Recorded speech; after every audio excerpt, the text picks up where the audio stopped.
With all auspicious blessings and grace of my Guru, His Holiness Paramahamsa Sri Nityananda Swamiji, I welcome you all to this video. Many viewers have been asking me to explain the process of completion more in detail, more in depth, the way Swamiji has taught us. One of the most powerful, unique things that Swamiji has taught us in this process of completion is listening. Listening not just to others, but to yourself. How many times, how many minutes in a day do we spend listening to ourselves? We listen to our mom, our dad, our friends, our husband, our enemies also, our critics. We listen to everybody, but do we stop for a moment? Stop listening to everybody else. Step back inside and listen to yourself. Many of you all would have felt your head is just getting so crowded and you just want to break your head somewhere. That is a moment that you need to stop and listen, and you will see, literally you'll be able to see how many different people's ideas keep running into your head consistently back to back. And all these ideas are dynamically opposite to each other, which is why it causes so much of conflict. And this conflict leads to incompletion, to powerlessness, and that is when the idea of you being a failure, or you having a fear, or even the most successful people if you see on this planet have the fear. Fear of failure, fear of poverty, fear of being alone. Rather, let me rephrase it. It is not the fear of being alone, it's a fear of loneliness. Stop. Listen to yourself. Passive listening is the most powerful form of completion. Passive listening to yourself. Like I was telling, stop. Even at this moment, if you stop and listen to yourself, you will see how many conflicting voices are in your head. There will be one voice telling you, oh, you absolutely have to listen to this video and practice this technique. There will be other voice telling, oh, this is absolutely useless. How is it going to help me in my life?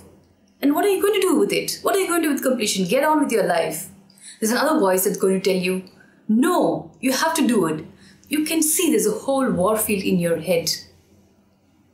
And there'll be another voice telling, what is the point in doing all this? How many times I've tried to be nice to people? How many times I have been cheated just because I was nice? I don't want to be nice anymore to people. I don't want to be good to people anymore. So there'll be so many voices telling you different things.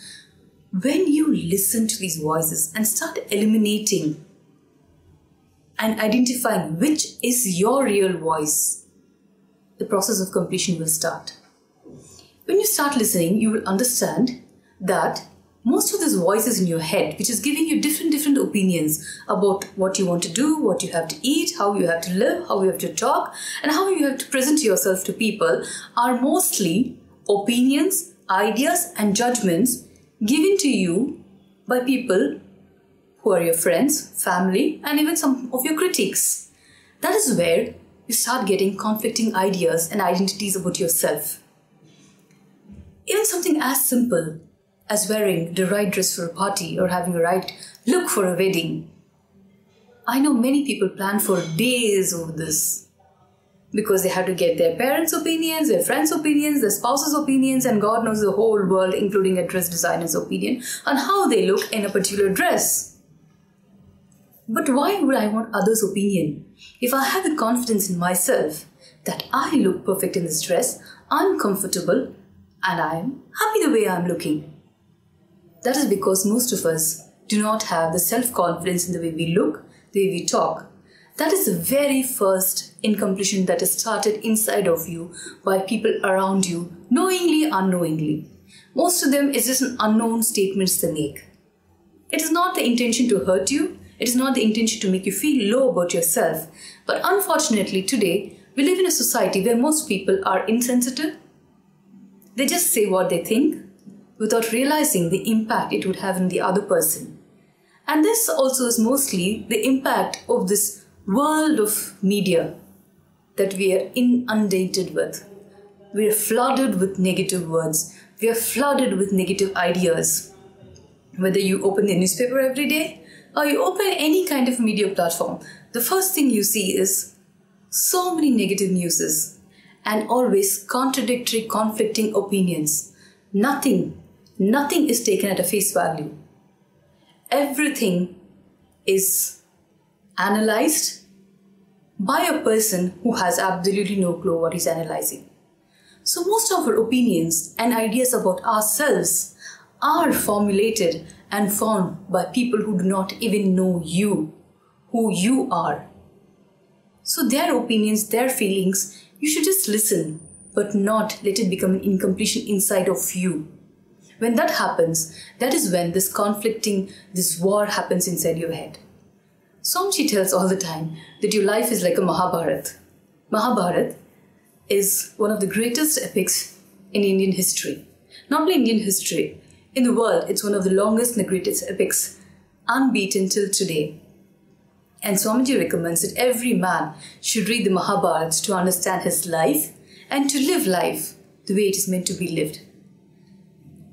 And the only person today, the only being on this planet I have come across is Swamiji, who can show you without any judgment, who can love you without an opinion, who can hold you, understand you for who you are, who you will be. You yourself will not know who you are. Because of that, you tend to form opinions and judgments about yourself and others around you. But Swamiji, being an incarnation, has no opinions about anybody. He's always in the space of understanding and compassion, because many of us have lost the way to ourselves. When I say lost the way to ourselves, just sit back and think. When was the last time you listened to yourself? Sitting by yourself alone, just staring at the mountain, staring at the river. What did you feel inside of you? That is the person.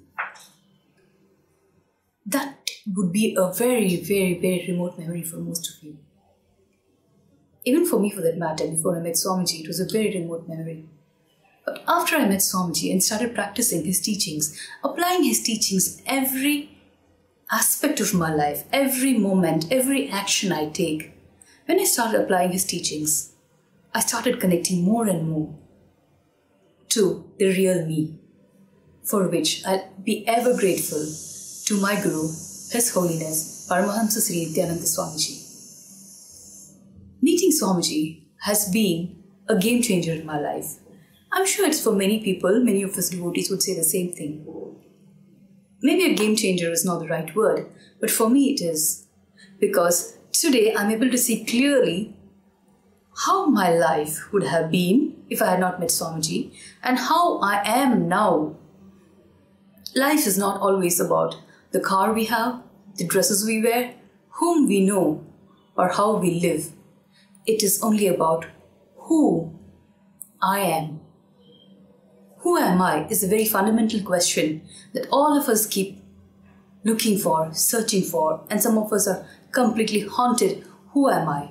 Why am I here? What is the purpose of this human birth? But to understand the fundamental of your purpose of human birth, you first need to start listening to yourself. So start listening. For every contradictory thought you have in your head, drop that thought. It is not you. Anything that makes you powerless, just drop that thought is what Swamiji has taught us. And I want to share this with the world because it's the most powerful way to exist. Anything powerless should not be allowed to exist inside of you. Now, how do I drop thought? Okay, take a moment. Close your eyes. Can you visualize the Himalayan mountain? Okay, now, drop that image. Think of the Indian Ocean. The beautiful waves by the beach. Can you feel the wind? Now, drop that and move to a mall. You're in a mall. You found your most favorite clothing designer there. You're talking to him. Now, drop that thought.